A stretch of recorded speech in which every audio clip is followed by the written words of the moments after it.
Apa itu kepemimpinan?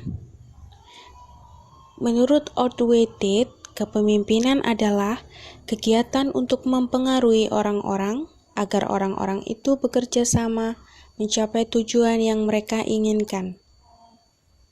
Jadi, kepemimpinan adalah proses mengarahkan perilaku orang lain ke arah pencapaian suatu tujuan tertentu. Berikut teori kepemimpinan. Teori sifat.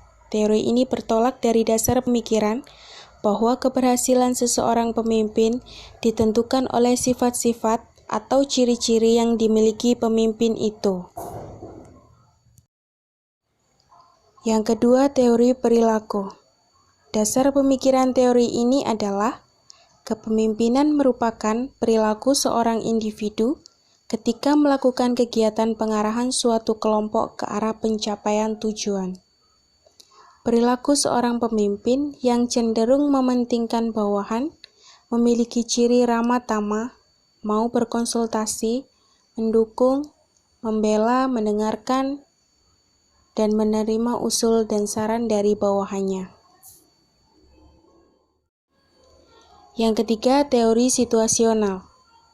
Keberhasilan seorang pemimpin menurut teori situasional ditentukan oleh ciri kepemimpinan dengan perilaku tertentu yang disesuaikan dengan tuntutan situasi kepemimpinan dan situasi organisasional yang dihadapi dengan memperhitungkan faktor waktu dan ruang. Model-model kepemimpinan. Model kontinum otokratik demokratik.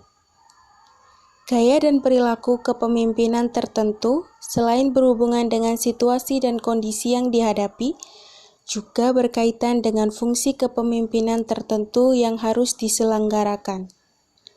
Contoh dari model ini yaitu pemimpin dalam mengambil keputusan selalu bergaya otokratik, akan mengambil keputusan sendiri.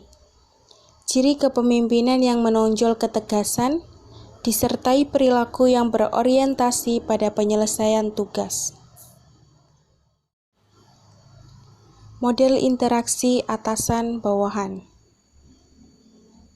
Menurut model ini, efektivitas kepemimpinan seseorang tergantung pada interaksi yang terjadi antara pemimpin dan bawahannya, dan sejauh mana interaksi tersebut mempengaruhi perilaku pemimpin yang bersangkutan. Contohnya, seorang pemimpin yang efektif apabila hubungan atasan dan bawahan dikategorikan baik, tugas yang harus dikerjakan bawahan disusun pada tingkat struktur yang tinggi, posisi kewenangan pemimpin tergolong kuat. Model situasional. Model ini menekankan bahwa efektivitas kepemimpinan seseorang tergantung pada pemilihan gaya kepemimpinan yang tepat untuk menghadapi situasi tertentu dan tingkat kematangan jiwa bawahan. Model jalan tujuan. Pemimpin yang mampu menunjukkan jalan yang dapat ditempuh bawahan. Salah satu mekanisme untuk mewujudkan hal tersebut yaitu kejelasan tugas yang harus dilakukan bawahan dan perhatian pemimpin kepada kepentingan dan kebutuhan bawahannya. Ada 5 tantangan kepemimpinan. 1. Tantangan dalam pengembangan efektivitas manajerial.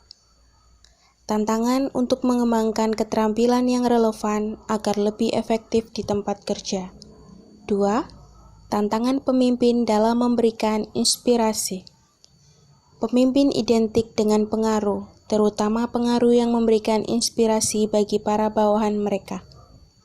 3. Tantangan dalam mengembangkan kualitas kinerja karyawan. Kunci untuk mengembangkan karyawan secara efektif adalah menetapkan tujuan yang relevan dan yang dapat dicapai. 4. Tantangan dalam memimpin sebuah tim. Tantangan ini termasuk bagaimana menanamkan kebanggaan terhadap tim yang akan mendukung kerjasama tim. bagaimana memimpin tim besar dan apa yang dilakukan saat mengambil alih sebuah tim. 5.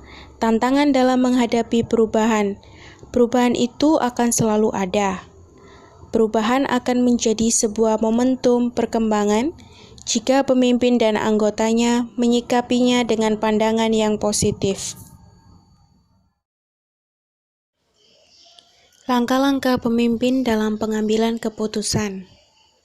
Yang pertama, identifikasi masalah. Pemimpin harus mengidentifikasi masalah yang terjadi. Kedua, mengumpulkan informasi. Lihat bagaimana pesaing mengerjakan pricing. Itu contohnya. 3. Membuat prediksi. Tahap ini yaitu membuat anggaran kenaikan pendapatan dengan harga yang baru. 4. Mengambil keputusan.